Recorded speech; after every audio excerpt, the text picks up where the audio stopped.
Hello everyone. ఇంతకుముందు చేసిన వీడియోలో జొన్న రొట్టె టేస్ట్ చూద్దామా మరి.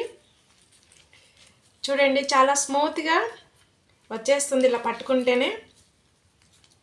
కాంబినేషన్ క్యారెట్ ఫ్రై చాలా బాగుంటుంది.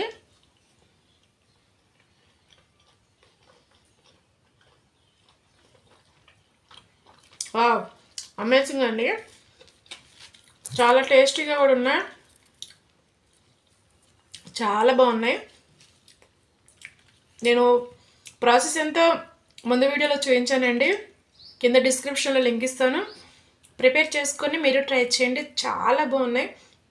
ఈ విధంగా తిన్నట్లయితే ఆరోగ్యానికి ఆరోగ్యం. సో మనం పుష్టిగా దృఢంగా కూడా ఉంటాము. జొన్న రొట్టెలు చాలా బలం కూడా.